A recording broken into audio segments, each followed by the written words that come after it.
Hey, Ray here to share another video, more information on the runes, the Black Sun. In this video, I'm gonna share another mudra, as well as get into a little information on Odin. I shared a link, or I typed a little information on what the name Odin represents. I know a lot of people studying runes for the first time. They may be a bit apprehensive about invoking the name Odin, since that name is not any traditional African name, or it's not associated with African spirituality. But the information I posted earlier in the group, maybe 20 minutes ago, it breaks down the name Odin and what Odin really represents. You know, the OD and O indicates the ordered material manifestation of primal ether. You know what I mean? And the N, the IN in Odin, represents the spiritual order of primal water. So breaking down the name Odin, the one that manifests ethereal power ruled over by spiritual order of formation. So that is what the name Odin represents. It's a level of consciousness. And Odin, if you watch enough movies or study just a little bit on Odin, he had a couple ravens that he used. And I'm going to share a little information on those two ravens. In Norse mythology, Odin had two ravens named Hugin and Munin, who flew out over the world each day and then returned to him, bringing word of all that they had seen. The name of these ravens are derived from parts of the North motto of the soul. The hue is the intellect, the reasoning faculty within the soul that represents the first bird, Hugin. The hue, again, is intellect, the reasoning faculty within the soul. And the men, or Munin, is the memory and the pattern making, imaginative part of the mind. They basically represent the left brain and right brain consciousness, respectively. So in effect, Odin sends forth his own consciousness in the form of ravens to gather news, insights, report back to them. Oh, wow, that is dope. So we're going to learn how to, or we're going to practice, that is really practicing your divinity. When you send parts of your consciousness out into the world, out into your world, to gather information and knowledge and foresight on, how you can better make improvements in your world. So a cool meditation or exercise that I just started doing myself is, imagining, you got the practice of your divinity. Visualize your own self with two ravens. May take a few moments to come up with a couple of animal totems. Totems like the ravens is real cool. The raven, all the birds are very wise. I like working with the owls in particular, and to create your own couple of animal totems that you can send out into your world, to gather insight, wisdom, and knowledge that you need to better, move about in your world more harmonious, more protected, more prosperous. Send forth your own consciousness to bring back ideas. Excellent exercise to do before you go to sleep. An excellent intent to put to the subconscious as you go to sleep, to send forth parts of your own consciousness to bring back the information you need to be more successful. So when you wake up in the morning, you wake up with these certain ideas, a certain way to move. Your intuition is guiding you towards the right way to move based on the information your own consciousness or your own personal ravens or owls or eagles or hawks, whatever totem you decide to work with. Beautiful exercise and intent to put to your subconscious before you go to sleep. Excellent.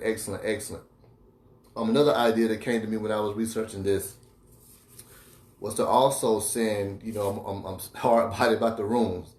So another idea that came to my mind was, when you're meditating, again, I love working with Fahu. Fahu is the energy of prosperity, wealth, accumulation of wealth and prosperity. To visualize this particular runing energy of Fahu and send it out into your world. You know what I mean? Each day to send forth prosperity and abundance. So when you go about your day, you have those, Fahu helps to, enhance your haminja or your luck. So sending Fahu out into your world, if you got an idea on how you're going to move about your day, sending these particular runing energies out into your world every day. So when you get to move, go into the areas you normally go into, you're stepping into abundance. You're stepping into greater luck. Another one is, Uros. Uros is another energy that I like to send into my world. Uros is that particular ruling energy of overcoming obstacles, spiritual, mental, emotional, and physical strength. Uros helps to strengthen the willpower, helps to heal the mind, heal the physical body. So you're sending this particular energy out into your world in meditation every day before you even step out the door. So those obstacles that you may encounter from time to time, you're sending Uros, out into your world to negate those obstacles or blockages or challenges that you would probably normally encounter before you start working with energy like this. Also, Odala is a rune I would like to send out into the world. Odala again represents safety, security, protection, ancestral spiritual protection.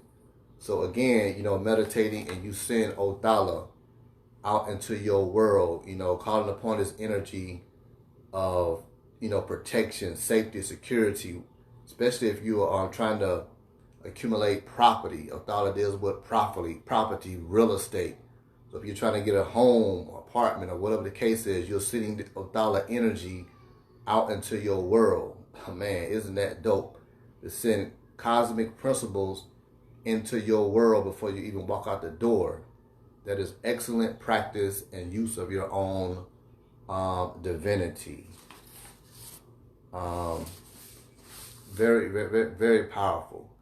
Some more information I want to share is the Black Sun and its connection with Saturn. It says here the association between Saturn and the Black Sun as an alchemical and occult symbol is traditional. In alchemy, the Black Sun represents the Negredo stage of the alchemical operation, the stage of calcination or blackening of the first matter by burning. The color black has been associated with Saturn since ancient times. Clothed in black is one of the epithets of Saturn in the Vedic scripture. Another of the epithets of Saturn is ancient astrology is Great Lord, Dark Sun, and Son of the Sun. And these symbols, the Black Sun and the Son of the Sun, these symbols, the Black Sun is conflated with Saturn. Contact with the Black Sun is associated with the experience of burning away the dross of the personality. We talked about this in other videos. When you meditate upon the Black Sun, it has a transformative type of quality to it. So as you're meditating on this symbol, it begins to burn down aspects of the personality of the ego that may be holding you back from accessing your true power and potential. So it burns away the dross personality, leaving the gold or essential nature of the first matter. The pseudo-separa of Thoth also resonate with the symbolism of the Black Sun. It is the invisible sun. The first time I went in Thoth, which is located in the throat chakra, out came the knowledge of the Black Sun. I wasn't really studying the Black Sun until I went into that Thoth in the tree of life when I was going through the tree of life. So when I went into Thoth, out came the god Set. Most don't realize that there are two sets in the Kemet or Egyptian mythology. You have an old first set that was there in the beginning. They had the Great Mother and her son. The son was called Sutek. In later mythologies, he's connected with Osiris, the whole Cain and Abel story with Set slaying his brother Osiris, Heru, Nephthys and Isis. He's a part of that five gods pantheon. But earlier Set was the primal god associated with the star Sirius, associated with the seven stars of the Big Dipper. He later on became associated with the planet Saturn. So when I went into Doc, out came the Black Sun, out came the god Set, out came, various energies connected with the Black Sun and Saturn. So if you haven't, gone through the Tree of Life, they often caution you about going into Doc. Doc can bring up a lot of, strong, suppressed emotional stuff. But that's, you got to get past that, and if you want to rise in consciousness and tap into more of your divine power and all that. So Doc is that energy to go into, to really, reconnect with that Black Sun and those darker not meaning negative, but that darker primal energy that dwells within us. So just wanted to show you a little information about Saturn and its connection with that Black Sun energy. But this Black Sun is also your primal essence, your primal self. So, Saturn is the energy of material manifestation, also the planet of limitations. So Saturn also is connected with time, so-called karma as well. So that heaviness of Saturn, those limitations, you can also tap into that Black Sun, that primal Black Sun, to rise above the limitations of Saturn. Saturn is all about the intent and conscious recognition. Now, this is time consuming. If Saturn has been wearing you out for a while, it takes more than 24 hours to overcome that pull Saturn has on you. Saturn is also, most of us know Saturn as the father time, but it was referred to as the old hag initially. And you have goddesses that are also associated with Saturn. So if you want to connect more with that Saturn energy and help to, rise above the energies of Saturn, Santa Marte is an excellent energy to work with. She's connected to Saturn. The god Set, which is a masculine energy, is connected with Saturn. Hecate, Hecate, is connected with Saturn. Any of those dark chaos gods or goddesses are connected with that Saturn energy. Also, the chanting of the Saturn mudra is very beneficial. I used to chant a particular mudra when I was working with that Saturn energy, creating my own sigils in the Saturn square. At the same time, chanting the Saturn mantra is very powerful. But this is, as with everything, it takes practice and patience. Because if you're trying to transform your consciousness, if you've been rolling and operating a certain way for an extended period of time, there's not no one thing you're going to do. I don't care who's teaching it, that you can do one or two times and it's going to, transform your consciousness like that overnight. It takes a little diligence, a little patience with yourself, compassion with yourself, because as you're taking on these new practices, life around you is still happening. You still, whether consciously or not, you still created things in your consciousness that are in motion. You know what I'm saying? So when you're working with the Black Sun helps to rise above those previous creations of yours. You're now creating a higher level of consciousness. You're learning to, step into your own divinity and move how you want to move in your world. Before all of that can take place, the shit that you created, months and years ago is still happening. So you got to still, transform your consciousness. You got to rise above that. At the same time, this shit is happening to you. But it can be done. It's just diligence, persistence, perseverance with yourself. But once you overcome that, and it's going to be overcome on a mental and emotional level. You're not going to stop it from coming. It's like the law of rhythm. Everything goes up, goes down. But when things are on the downward swing, the only way you're going to overcome that is through the mental plane. The shit is happening, but it's not affecting you here. You know what I'm saying? So in time, the pendulum is going to swing back into your favor, and you're going to be much stronger. So whatever type of chaos you may be experiencing in your world, you put to the Black Sun that dwells within you to rise above all of that. And in time, it's going to manifest itself. Now, I'm going to share another powerful Taoist mudra that will assist in, self-empowerment and rising above those spiritual or mental, emotional blockages. The next mudra I'm going to share, and I got to put the descriptions of these mudras. The next mudra we're going to share, the first one we connected all 4 fingers together. And that first mudra helps to merge into the primal ethers, merge into whatever symbol that you're meditating upon, help you to merge into your own divine self. You know what I mean? I often speak things in the name of the dark universe that I am. You know what I mean? And it manifests itself. When you speak shit into existence in the name of the dark universe that you are, in the name of the black sun that you are, shit manifests quick. And this is the mudra that I'm often working with when I'm speaking things into existence.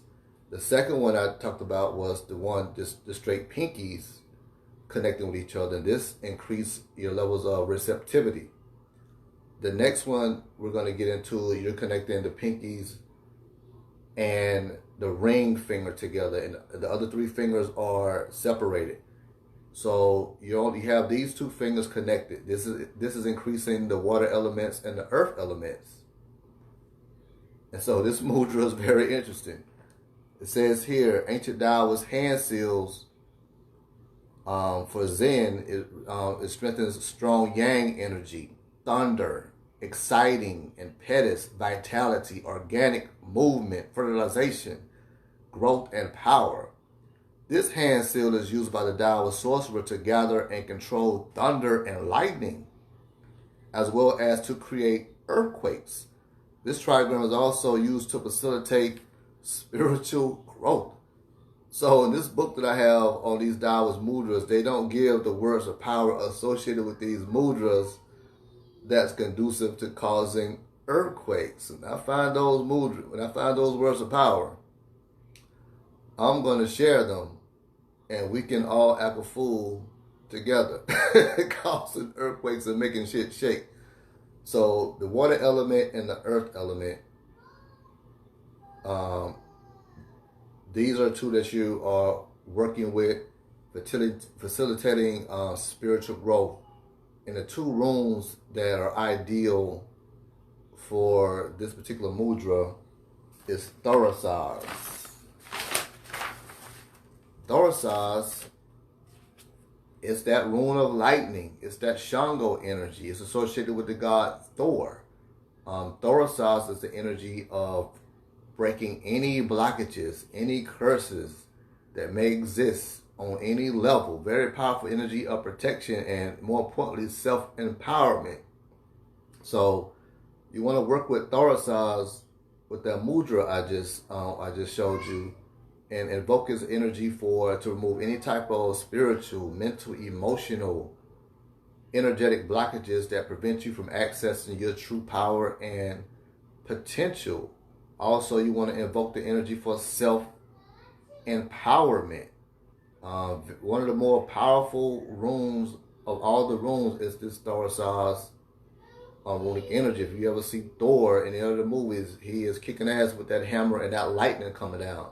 So you're working with a mudra, and you're working with a rune that is that fire and that lightning, but you're going to direct it inward this time. You know what I mean? So you're going to direct it for self-empowerment, any type of spiritual blockages. You don't even have to know what they are. You just put that intent to this cosmic principle, and it goes to work. Visualize it flowing through your entire being. Comb your aura with this Thorasas runic energy. If you may have blockages that may be in your aura, there could be people. You don't direct this toward anybody, but there could be people blocking you from, doing what you have to do, getting in the way of what you need to do. This energy moves them out of the way. I'm not going to lie to you. It moves them out of the way. So Thorasas, in conjunction with that mudra, and also an excellent one, also Sowulo. Sawulo, symbol of the sun, vitality, success, empowerment, the removal of any type of dark energies. You know, a symbol of the self, the sun. In this case, we're working with the black sun. So Thorasaz and Sawulo, excellent room to meditate upon when practicing this mudra. The pinkies reaching and the ring fingers are connecting with each other. Mudra for creating earthquakes, lightning, but we're going to direct this energy within ourselves to overcome any spiritual, mental, emotional, or physical energetic blockages that prevent us from, accessing our true power and potential. And who knows, once you raise your frequency to a certain level, when those words of power, it may not be any special words of power, you may can just speak, what you need to manifest itself by working with these particular mudras. But I'm going to go into the spirit world and see if I can find those words of power that go really in hand with these Taoist mudras. They left those words of power out. Imagine those words of power in conjunction with these mudras are getting into the hand of maniacs who can just make the earthquake at their will. You know what I mean? So, but that information is in the mind, it's in the subconscious, and it can be guided. You know what I'm saying? So, but my meditation tonight is, involving what I talked about early in the video, creating my own personal ravens and sending them out into my world to gather information, insight, foresight on what I need to do to move more harmonious, more abundant, more empowered in my world. So, hope you enjoyed this short video on, the ravens, breaking down the name of Odin. If you have any questions, hit me up, put it in the group so everybody can see it. We can all learn and evolve together. Akare